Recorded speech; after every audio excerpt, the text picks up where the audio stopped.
Gente, falemos um pouco mais de zeros ou raízes da função, né? Vamos tomar agora o exemplo B, zeros ou raízes da função do segundo grau, e eu vou pegar como exemplo B a função y igual a 4x2 mais 4x mais 1. Então, o A igual a 4, o B também 4 e C igual a 1. Calculemos então, igualemos a função a 0, 4x2 mais 4x mais 1 igual a 0.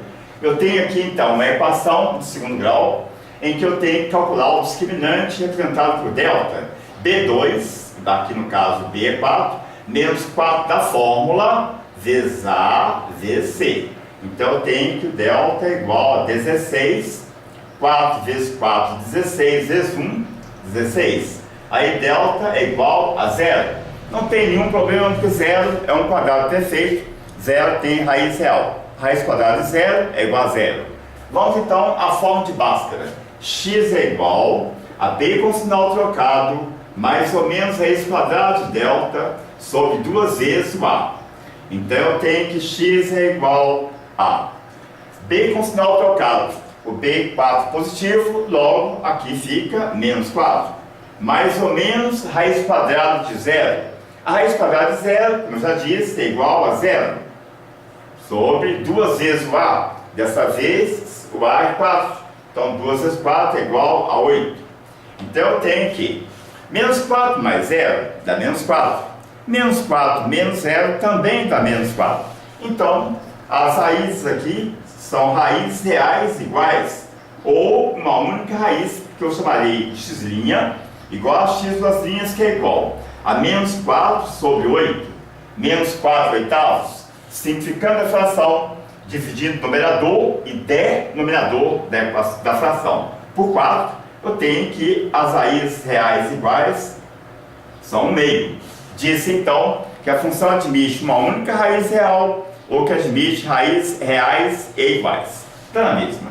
Mais um exemplo, letra C. A função y é igual a 3x2 mais 2x mais 5.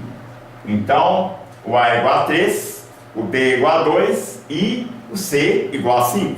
Calculemos então o discriminante da função. Primeiro vamos igualar a função a 0. Eu tenho aqui então uma equação do segundo grau, em que o A é 3, o B é 2 e C é 5. E eu vou calcular o discriminante. B2 menos 4 vezes A vezes C. Então eu tenho delta igual B é 2, então o quadrado de 2 menos 4 vezes o A vezes 3 vezes C, que é assim. Então eu tenho que delta é igual a 4 menos 4 vezes 3, 12. 12 vezes 5, 60. Então vai dar 4 menos 60. Eu tenho 4 e tiro 60, vou ficar devendo 56, ou seja, 4 menos 60 igual a 56 negativo. Muito bem. Para aplicar a fórmula de Bhaskara, eu teria que determinar a raiz quadrada de delta. E aqui o delta é negativo. E quando o número é negativo, ele não admite raiz real. Logo, essa função não admite zeros reais ou raízes reais. O que quer dizer isso? Olha que importante. Não existe em todo o universo matemático, em todo o universo de conjuntos de números reais, aliás, valor ou valores que anulem a função. Então, qualquer valor que você imaginar, valor real, trocando x por esse valor que você puder imaginar aí, nunca teremos aqui como resultado zero. A função não admite zero real ou não admite raiz real. Muito bem, podemos trabalhar mais um exemplo. A função é g de x igual a 4x2 menos 3x. Igualemos a zero. Então, 4x2 menos 3x igual a zero. Eu tenho aqui então uma equação de segundo grau, só que ela é incompleta. E eu poderia então aplicar delta e Bhaskara? Poderia sim, mas vamos trabalhar diferente aqui. Vamos fatorar, vamos decompor essa equação em um produto de fatores lineares.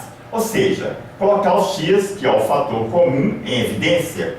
4x2 dividido por x vai dar 4x. 3x dividido por x dá 3. Então eu tenho que x que multiplica 4x menos 3 é igual a 0. Então, para que o produto de dois fatores seja igual a 0, alguém tem que ser 0 aqui. Digamos que este fator aqui, x é igual a 0, mas não exclusivamente. Ou seja, o fator aqui representado por 4x menos 3 também pode ser igual a 0, ou somente ele igual a 0. Daí eu tenho a equação do primeiro grau, onde 3 está subtraindo do primeiro membro, eu vou levá-lo para o segundo membro, somando ou adicionando, sempre operações inversas. E o 4 que está aqui multiplicando vai passar dividindo. É bom lembrar que 0 é elemento neutro da multiplicação, ou seja, o x é igual. O 0 é elemento neutro da adição, né? O elemento neutro da multiplicação é 1. Então 0 mais 3 é 3 mesmo. 4 está multiplicando, passa dividindo, e aí as raízes da função, ou os zeros reais, são 0 e 3 quartos, ok? Muito bem. Então, assim se determina o zero ou raiz de uma função. Perceberam uma coisa importante? Pode ser que admita duas raízes, é o caso do exemplo A. Pode ser que admita somente uma raiz, é o caso do exemplo B. E pode ser que ela não admita nenhuma raiz real, é o caso desse exemplo C, em que o delta deu negativo. Muito obrigado, valeu!